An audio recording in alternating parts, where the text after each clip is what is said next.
Hello. It's felt so special being here with all of you this week. It's really been an honor. I'm going to read from a larger project that I've been working on that I'm tentatively calling Canyon, Texas. I don't really think you need to know much except for I'm going to read from the perspective of a character I'm calling Mother right now, and then from the perspective of her son, Milo. Mother. My son Milo talks to crows. The first morning it happened, I found him standing in his crib. Milo had just figured out how to pull himself up, and his chubby fingers clung to the edge of the bed. I ran to the room after hearing the strange screams, but stopped in the doorway to watch him. He didn't notice me immediately, and he let out a great caw into the chilly morning air. I remember the curtains were fluttering. I leave the windows slightly cracked because he runs warm. He talks to crows, and right now I stand in the doorway watching him let out his great bird claws. They swoop close to his screams and then back out. There is not quite enough room on the ledge for them to perch. I curl my fingers tighter around the handle of my coffee mug. My hand shakes. I take a sip of decaffeinated coffee. He turns around and stares at me. He recognizes me. Come here, Milo, I say, my arms outstretched, and pick him up. I pull him close to my body and feel the small, fierce warmth that he expels. He smells clean. I am doing a good job. I am 5 months pregnant. I want this new child, but I find myself treasuring the last moments of my solitude with Milo. We will not quite reach 2 years, but this time together has felt vast. Before him there was loneliness. After him there was a constant. I feel already, even at 28, that I will miss this time for the rest of my life. We leave the house. As we walk, Milo stares silently at his surroundings in his stroller, a serious furrow on his brow. He caws and paws every time he sees a bird. In the low, gloomy clouds, I only see crows, great big black things swooping in and out of the sky. The city seems to yawn that morning, breathing us in, a great inhalation of sound and energy. We're supposed to do the shopping, but I do not need to. I won't be doing any shopping anymore. I take him to a small, out-of-the-way park that seems to be empty.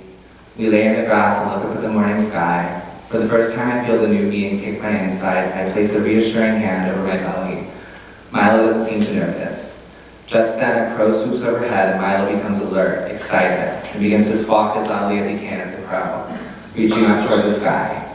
I stare at his little body. It has gone rigid, straining with all his power to reach the bird. I notice something in his face. Milo, 22 years later. 5 hours rush by. The speed is wearing off. That one hit would only take me so far. I have no idea where to stop. It is the middle of the day. The sun hits the pavement, making it steam. I imagine how hot it must be. I think of getting out of the car and placing my palm on the ground and holding it there, letting it blister and burn. I stop for gas. Inside, the bright fluorescent lights beat down on my already throbbing head.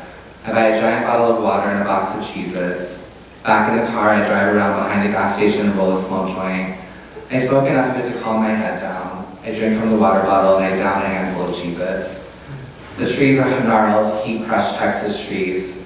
Blackbirds, crows I guess, sit at varying intervals all throughout them. I read somewhere crows have funerals. They gather in places and screech at the top of their lungs when one of their own dies. People know this because they have placed fake dead crows in the middle of places where they congregate and watch them do it. They, the people, call this cacophonous aggregation. I also read about a little girl in England who said a particular crow would bring her small presents like pennies and bright pieces of string while she stared out the window.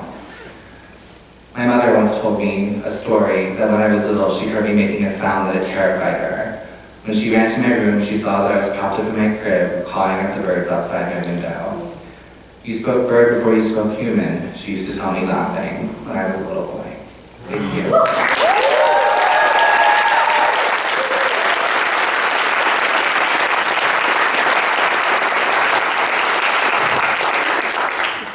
I would now like to introduce Miranda Schmidt, a Lambda Fellow in Nonfiction.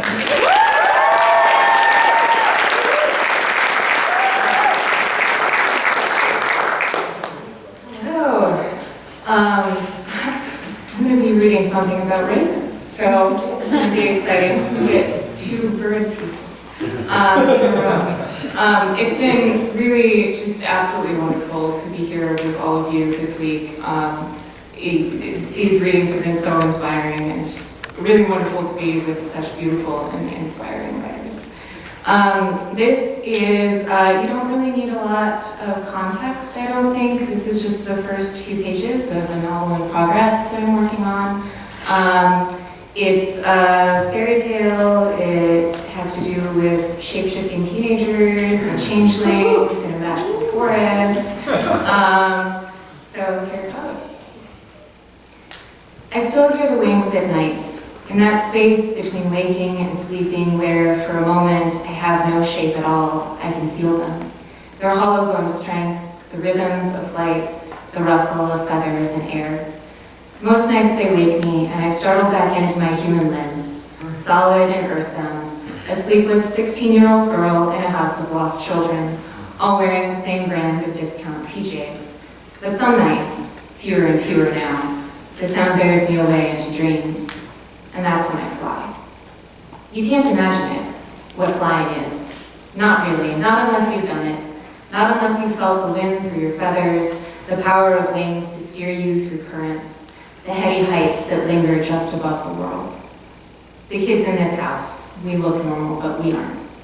We're lost and found things with half memories of parents and homes and cradles and toys once upon a time, before the other memories begin.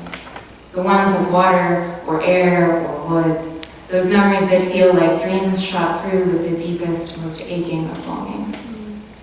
They call us stolen children. We're part of a curse so old that only myth remembers how it began in the first place. We were taken once, but in this house we seem returned. We seem adjusted and happy, and so close to normal we almost believe it ourselves.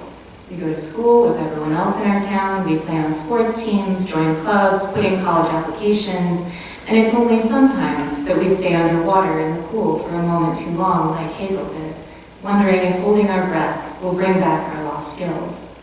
Only sometimes that we find ourselves out on the lawn, howl crying at the moon like Tiff, feeling the night on our faces, and knowing that we are only half here, half real, half children.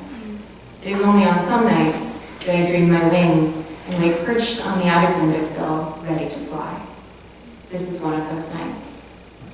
I wake to moonlight, to the chill autumn air on my face, and for a second I think I've turned back. I feel my raven body, my sharp beaks and talons, my light wings. I feel my old corvid mind urging me on to escape. Then I raise my wings to find only arms. I remember my girl feet, my human skin, my weak mammal eyes, and my person brain kicks in to remind me of gravity. I step off of the windowsill and back into my bedroom, shivering in the cold October wind. It used to be that on these nights I creep down to Hazel's room. I'd slip into her bed and we'd whisper about the times before we were human, about how gliding through water and gliding through air are the same, both relying on currents and instinct and knowing. Or when she woke up feeling breathless as if she were drowning in air, she'd slip up to my attic. We'd talk all night sometimes, or we'd fall asleep with her head on my shoulder and my arms wrapped around her. Tonight, I don't know what to do.